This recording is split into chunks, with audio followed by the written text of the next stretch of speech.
जय हिंद साथियों। तो साथियों आज की क्लास हमारी होने वाली है पर्यावरण अध्ययन की, जिसमें हम देखेंगे पर्यावरण के बहुत ही महत्वपूर्ण वन लाइनर क्वेश्चंस। और साथियों पर्यावरण के वन लाइनर की आज हमारी चौथी क्लास होने वाली है, जिसमें हम देखेंगे लगभग 70 बहुत ही महत्वपूर्ण क्वेश्चंस। तो सभी साथी अंत तक हमारे साथ बने रहें, और जिन साथियों ने अभी तक हमारे चैनल को सब्सक्राइब नहीं किया है वो सभी साथी चैनल को सब्सक्राइब जरूर कर लें। तो साथियों शुरू करते हैं आज की क्लास और देखते हैं अपना पहला प्रश्न। हमारा पहला प्रश्न है, चिपको आंदोलन का संबंध किस राज्य से है? वेरी इंपोर्टेंट क्वेश्चन हो जाता है साथियों। चिपको आंदोलन का संबंध उत्तराखंड राज्य से है। वृक्षों की कटाई के विरोध में यह आंदोलन शुरू किया गया था और इस आंदोलन के नेतृत्व करता थे सुंदर लाल बहुगुणा। तो सभी साथियों को याद रखना है। अगला प्रश्न देखेंगे, वर्षा की मात्रा निर्भर करती है? तो वायुमंडल की नमी पर वर्षा की मात्रा निर्भर करती है। अगला प्रश्न देखेंगे, प्रश्न नंबर 3 है, जलमंडल, स्थल मंडल, जैव मंडल तथा जीवोम में से पृथ्वी का सर्वाधिक बृहद पारिस्थितिकी तंत्र कौन सा है? तो साथियों जैव मंडल इसका सही उत्तर होगा। अगला प्रश्न देखेंगे, नेशनल ग्रीन ट्रिब्यूनल यानी कि एनजीटी की भारत सरकार द्वारा स्थापना कब की गई थी? तो सन 2010 में एनजीटी की स्थापना की गई थी। अगला प्रश्न देखेंगे, प्रश्न नंबर 5 आज की क्लास का, पर्यावरण किसी जीव के चारों तरफ घिरे भौतिक एवं जैविक दशाएं एवं उनके साथ अंतःक्रिया को सम्मिलित करता है। तो यह किस नियम के अनुसार है? तो पर्यावरण संरक्षण अधिनियम 1986 की परिभाषा के अनुसार यह कहा गया है। अगला प्रश्न देखेंगे, आज की क्लास का प्रश्न नंबर 6 हो जाएगा हमारा, पर्यावरणीय सुरक्षा से संबंध नहीं है? तो गरीबी कम करने का पर्यावरण सुरक्षा से कोई भी संबंध नहीं है। प्रश्न नंबर 7 देखेंगे, भारत में पर्यावरण संरक्षण अधिनियम कब पारित हुआ? वेरी इंपोर्टेंट क्वेश्चन हो जाता है साथियों। तो सन 1986 में भारत में पर्यावरण संरक्षण अधिनियम पारित हुआ था। अगला प्रश्न देखेंगे, प्रश्न नंबर 8 है, पर्यावरण बनता है? तो पर्यावरण किन किन चीजों से बनता है? जीवीय घटकों से, भू आकृतिक घटकों से तथा अजैव घटकों से। इन तीनों को मिलाकर पर्यावरण हमारा बनता है। अगला प्रश्न देखेंगे, प्रश्न नंबर 9 है, पर्यावरण के कुछ कारक संसाधन के रूप में कार्य करते हैं और कुछ किसके रूप में कार्य करते हैं? तो वो कार्य करते हैं नियंत्रक के रूप में। यानी पर्यावरण के कुछ कारक संसाधन के रूप में कार्य करते हैं और कुछ नियंत्रक के रूप में कार्य करते हैं। अगला प्रश्न देखेंगे, धारणीय विकास के उपयोग के संदर्भ में अंतर पीढ़ीगत संवेदनशीलता का विषय कौन सा है? तो प्राकृतिक संसाधन एक धारणीय विकास के उपयोग के संदर्भ में अंतर पीढ़ीगत संवेदनशीलता का विषय है। अगला प्रश्न देंगे, प्रश्न नंबर 11 आज की क्लास का हमारा, विकास की वह अवधारणा जिसके तहत वर्तमान की आवश्यकताओं के साथ साथ भविष्य की आवश्यकताओं को भी ध्यान में रखा जाता है, तो वो कौन सा विकास होता है? उसको कहते हैं साथियों धारणीय विकास। अगला प्रश्न देंगे, प्रश्न नंबर 12 है, वर्ष 2002 में जोहान्सबर्ग में आयोजित पृथ्वी सम्मेलन का मुख्य मुद्दा क्या था? तो साथियों उस सम्मेलन का मुख्य मुद्दा था सतत विकास करना। संयुक्त राष्ट्र संघ ने सतत विकास लक्ष्यों का निर्धारण किया है, तो वे हैं कुल। तो सतत विकास के लक्ष्य कितने हैं? तो साथियों टोटल 17 सतत विकास के लक्ष्य हैं, जिनका निर्धारण संयुक्त राष्ट्र संघ ने किया था। अगला प्रश्न देखेंगे, प्रश्न नंबर 14 आज की क्लास का हमारा, सतत विकास लक्ष्यों को प्राप्त करने की प्रगति की दिशा में विभिन्न देशों द्वारा किए गए प्रयासों की प्रगति जानने हेतु किसका निर्माण किया गया है? तो सस्टेनेबल डेवलपमेंट इंडेक्स का निर्माण किया गया है। विश्व पर्यावरण दिवस कब मनाया जाता है? तो सभी साथियों को पता है कि 5 जून को विश्व पर्यावरण दिवस मनाया जाता है। अगला प्रश्न देंगे, प्रश्न नंबर 16 है, देश की प्राकृतिक पूंजी में सम्मिलित किए जाते हैं? तो साथियों देश की जो प्राकृतिक पूंजी होती है उनमें वन, जल तथा खनिज ये तीनों सम्मिलित किए जाते हैं, इनको देश की प्राकृतिक पूंजी कहा जाता है। अगला प्रश्न देखेंगे, वे संसाधन जो हमें प्रकृति द्वारा प्रदत्त होते हैं उनको क्या कहते हैं? तो उनको कहते हैं प्राकृतिक पूंजी अथवा प्राकृतिक संसाधन। वर्ष 1972 में आयोजित किया गया था साथियों स्टॉकहोम अंतरराष्ट्रीय शिखर सम्मेलन 1972 में आयोजित किया गया था। प्रश्न नंबर 19 देखेंगे आज की क्लास का हमारा, बहुत ही महत्वपूर्ण क्वेश्चन होने वाले, तो सभी साथी अंत तक हमारे साथ बने रहें। सौर विकिरण की सबसे महत्वपूर्ण भूमिका क्या है? तो जल चक्र में। सौर विकिरण की जो सबसे महत्वपूर्ण भूमिका वो हमारे जल चक्र में है। राष्ट्रीय पर्यावरण अभियांत्रिकी शोध संस्थान, जिसको हम शॉर्ट रूप में नीरी कहते हैं, NWRI, तो ये कहां पर स्थित है? तो कहते हैं महाराष्ट्र नागपुर में ये स्थित है। महाराष्ट्र में एक जगह है नागपुर, वहां पर यह स्थित है। अगला प्रश्न देखेंगे, प्रश्न नंबर 21 है, नीरी कार्य करता है? अब नीरी किसके लिए कार्य करता है? तो साथियों ये विज्ञान एवं प्रौद्योगिकी मंत्रालय के अधीन कार्य करता है।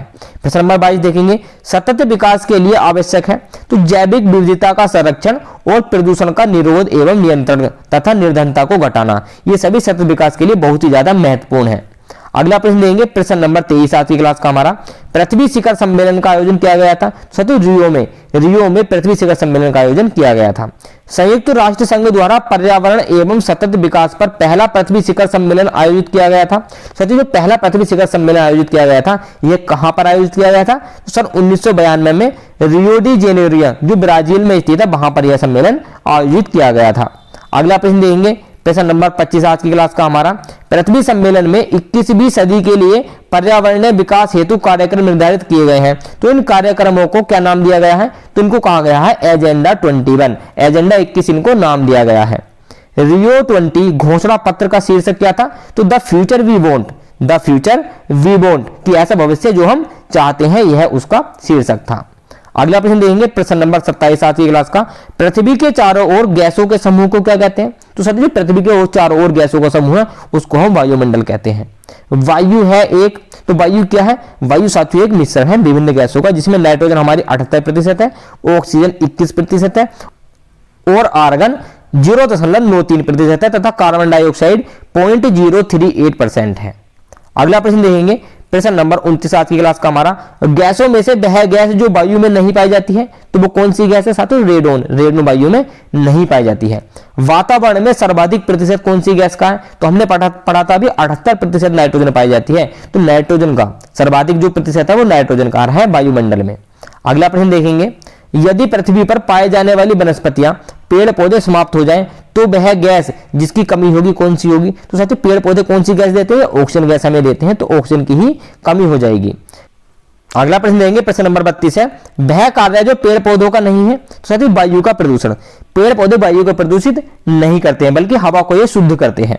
अगला प्रश्न देंगे प्रश्न नंबर 33 आज की क्लास का हमारा, पृथ्वी के कार्बन चक्र में कार्बन डाइऑक्साइड की मात्रा को नहीं बढ़ाता है? तो प्रकाश संश्लेषण, प्रकाश संश्लेषण पृथ्वी के कार्बन चक्र में कार्बन डाइऑक्साइड गैस की मात्रा को नहीं बढ़ाता है। अपक्षय का विचार संबंधित है। तो साथियों अपक्षय क्या होता है?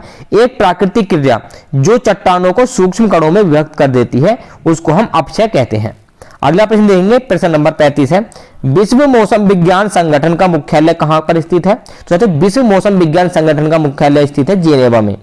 विश्व मौसम विज्ञान अभिसमय लागू हुआ था। साथियों 23 मार्च सन 1950 को विश्व मौसम अभिज्ञान अभिसमय लागू हुआ था।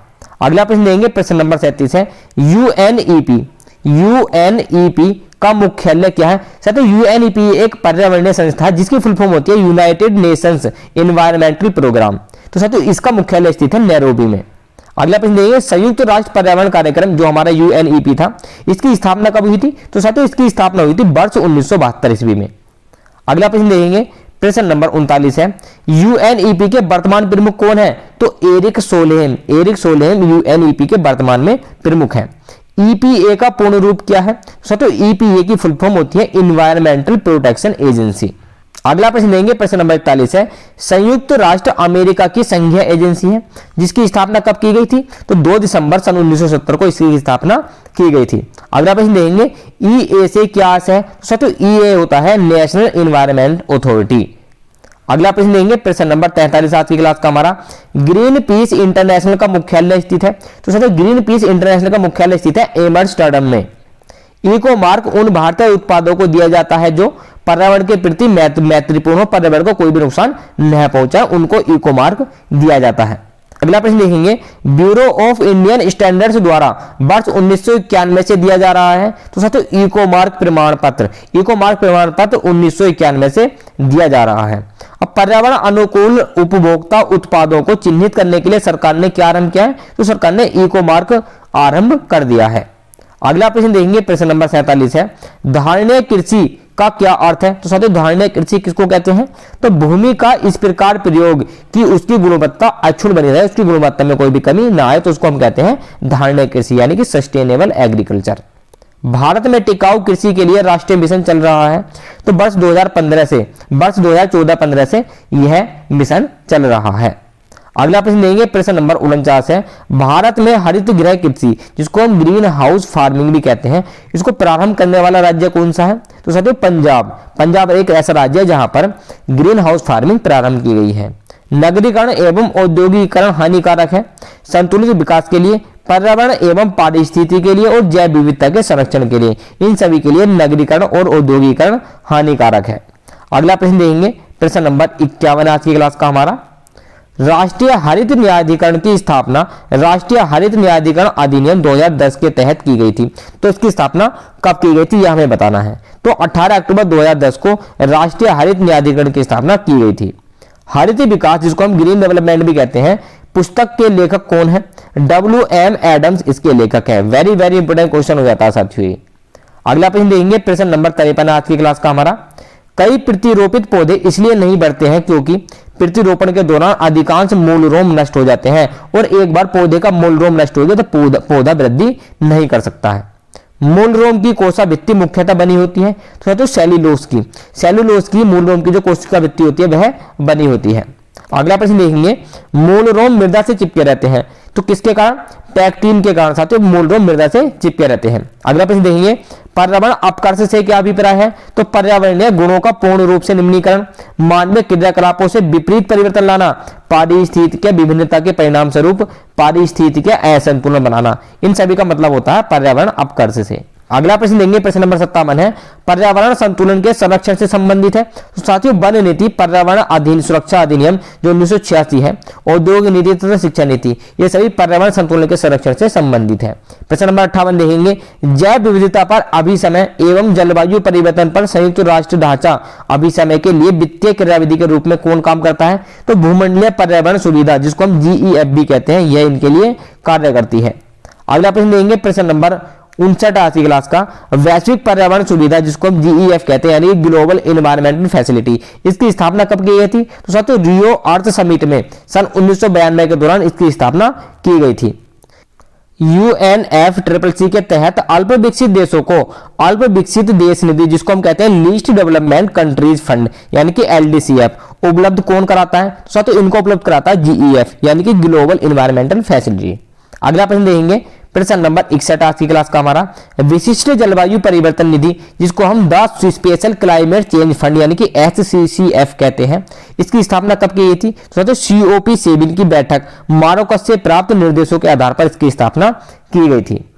अगला प्रश्न लेंगे प्रश्न नंबर 62 है, वर्तमान में GEF की कार्यकारी अधिकारी व अध्यक्षा कौन है? तो साथियों नाओको इसी ग्लोबल एनवायरमेंटल फैसिलिटी की वर्तमान में अध्यक्ष है। पलाची माड़ा, जो पर्यावरण की अपार क्षति के कारण चर्चा में था, यह कहां पर स्थित है? तो साथियों भारत के केरल राज्य में यह स्थित है। वेरी वेरी इंपोर्टेंट क्वेश्चन हो जाता है ये। अगला प्रश्न देखेंगे प्रश्न नंबर 64 आज की क्लास का हमारा, पर्यावरण सुरक्षा अधिनियम EPA को अन्य किस नाम से जाना जाता है? तो साथियों इसको हम छाता विधान के नाम से भी जानते हैं। अगला प्रश्न देखेंगे प्रश्न नंबर 65 आज की क्लास का हमारा, वर्ष 1972 में स्टॉकहोम में आयोजित संयुक्त राष्ट्र के प्रथम मानव पर्यावरण सम्मेलन के निर्णयों को कार्यान्वित करने के उद्देश्य से भारत सरकार ने क्या पारित किया था? तो पर्यावरण संरक्षण अधिनियम सन 1986 भारत सरकार ने इसमें पारित किया था। अगला प्रश्न देखेंगे, प्राकृतिक कृषि का अन्वेषक कौन है? तो साथियों मसानोबु फुफुका, यह एक प्रकार का फसल है, एक प्रकार का पौधा है, यह प्राकृतिक कृषि का अन्वेषक है। अगला प्रश्न देंगे प्रश्न नंबर 67 है, पर्यावरण संरक्षण के लिए ग्रीन आर्मी का प्रारंभ किसने किया है? तो ऑस्ट्रेलिया ने ग्रीन आर्मी का प्रारंभ किया है। तो साथियों ये थे हमारे आज के बहुत ही महत्वपूर्ण बन रहे हैं। तो जो भी साथी अंत तक हमारे साथ बने रहने का बहुत बहुत धन्यवाद। और जिन साथियों ने अभी तक हमारे चैनल को सब्सक्राइब नहीं किया वो सभी साथी हमारे चैनल को सब्सक्राइब जरूर कर लें और साथ में घंटी बटन को भी दबा दें, जिससे कि हमारी वीडियोज की नोटिफिकेशन आप तक पहुंच जाए। हम मिलते हैं आपसे अगली क्लास में। जय हिंद।